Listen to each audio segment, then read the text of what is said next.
Oop. Let's open up a little bit there. Cool. Does that look good for you? That looks good here. Okay, perfect. All right, we will get going. Allie Clifton, please. Hey, Alex, thanks for taking the time. Obviously, as you guys know, just game one. Frank touching on moments ago, though, just you guys not being able to really find a rhythm. How would you assess both ends for you guys? Yeah, it's tough not having a lot of time to prepare. Them going to Game 7, us coming off a week delay. You don't like to use that as an excuse, and I'm not trying to. But obviously, you saw that we were just a little off rhythm, right?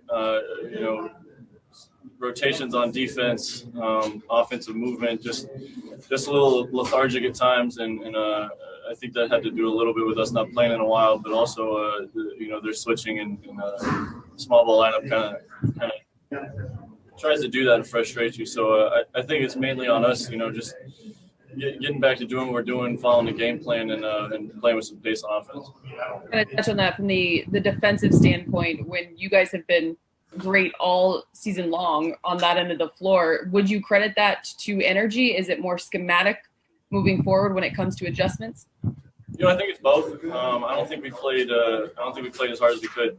And I think that's that falls on nobody's shoulders but our own. The 5 guys that are out there and everybody else that's around them. Like I said, them coming off of Game 7, they have that energy and they have that sense of urgency that I think we were lacking a little bit at times tonight. Just coming off that break, and we kind of had the same feel as Portland Game 1. We were kind of in it, but we weren't really ourselves, and then they kind of pulled away late. So hopefully we can repeat history and come out better in Game 2. One final point. Obviously, I know you want the win, but for you offensively, Houston has had the best defensive efficiency here in the postseason. What were you able to find that worked well offensively that you obviously want to carry moving forward?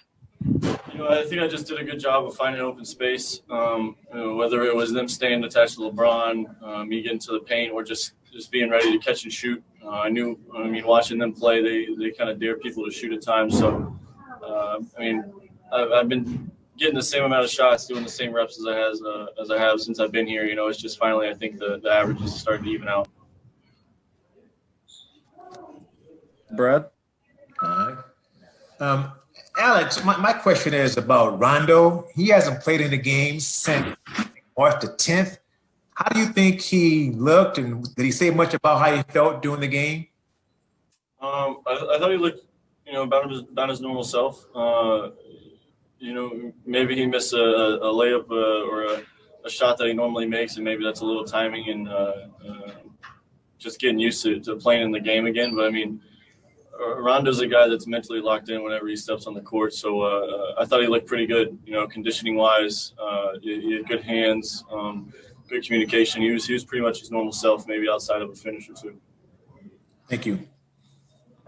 Hey, Alex, obviously there's a big difference between the Lillard-McCollum backcourt and what you guys see with Russ and Harden. Can you kind of describe the difference in what you have to do mechanically against those guys, and then the challenge for you to switch gears in that way? Yeah, I think James tries to beat you over the top a little more, and James kind of accepts the drive and does a good job of getting in there. And we have to do a better job of not fouling him. That was something that we stressed, and then here we are. He shoots 11 free throws in the first half. Not sure how many he ended up over the game, but we can't foul him. He's already a good enough player. If you give him rhythm at the line, he's gonna hurt you, and he did tonight. So it's tough adjusting from one matchup to the next, but you're in the playoffs, and every team's gonna have a good backcourt. Nobody left doesn't have a lead guard or 2 lead guards that can't play. So I think we just got to take the challenge on a little more and play smarter. All right, if you guys have anything on site.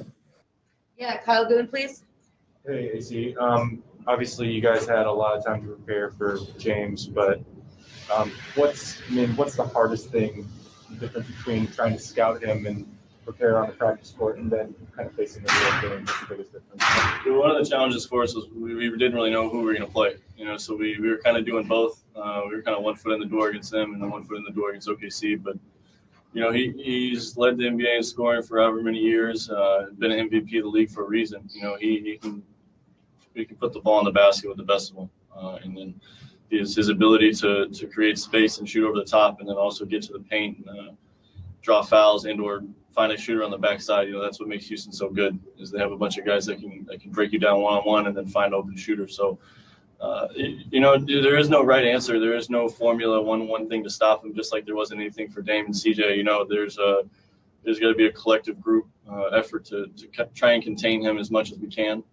He's going to score. We're not going to hold him without a bucket, or probably even hold him to single digits. He's just that good of a player. But, I think we got to do a better job of making it tough on him and not fouling him, getting to the free throw line. One last question, Kyle. You said, you didn't think you guys played as hard as you could have tonight. I was wondering, is there some specific area or margin, or maybe on the stat sheet that you point to that you say we can do better in X area? Not really in the effort category. Just as far as we were a step slow. We were late to our rotations. We maybe didn't cut as hard as we should have, or cut at the right time. Just the timing of playing in a playoff game. We missed that for 6 days, and they had the advantage of playing. They might have been a little more fatigued coming off of a 7-game series, but they had the rhythm of playing in multiple games. So I don't think anything on the stat sheet that wise. I think maybe cut down on turnovers and don't foul as much. Just simple basketball stuff. You don't foul and you don't turn the ball over, you have a better chance to win. All right. Thanks, Alex.